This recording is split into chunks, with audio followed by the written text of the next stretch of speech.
চট্টগ্রাম বন্দর কর্তৃপক্ষের ওয়াচম্যান ১৬তম প্রতিষ্ঠা বার্ষিকী উদযাপন।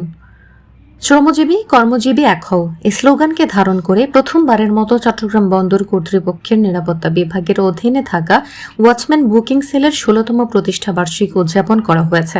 গত সোমবার ১৫ জন চট্টগ্রাম বন্দর মেরিন কন্ট্রাক্টর শ্রমিক জোটের উদ্যোগে সংগঠনের অস্থায়ী কার্যালয়ে প্রতিষ্ঠা বার্ষিকী উপলক্ষে আলোচনা সভার আয়োজন করা হয়।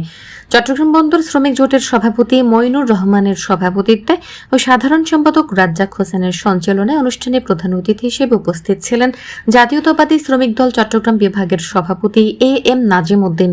বিশেষ অতিথি হিসেবে উপস্থিত ছিলেন শ্রমিক দল চট্টগ্রাম বিভাগের সাধারণ সম্পাদক শেখ নুরুল্লাহ বাহার। আলোচনা সভায় বক্তারা বলেন, জাহাজের নিরাপত্তার জন্য ২০১০ সালের ১৫ জন চট্টগ্রাম বন্দর কর্তৃপক্ষ ওয়াচম্যান বুকিং সেল চালু করে। ওয়াচম্যান বুকিং সেল ISPS কোডে পরিচালিত হচ্ছে। জাহাজের নিরাপত্তা ও পাহারার দায়িত্বে থাকা ওয়াচম্যানদের দক্ষতা বৃদ্ধির জন্য বিভিন্ন সংস্থার নিরাপত্তা ও বুনিয়াদী প্রশিক্ষণ সহ প্রতি বছর ১৫ জুন চট্টগ্রাম বন্দর কর্তৃপক্ষের ওয়াচম্যান ডে হিসেবে উদযাপন করার দাবি উঠেছে। অনুষ্ঠান সংগঠনের সকল নেতৃবৃন্দ উপস্থিত ছিলেন। বক্তারা বলেন, এখন থেকে প্রতি বছর ১৫ জন ওয়াচম্যান ডে হিসেবে উদযাপন করা হবে।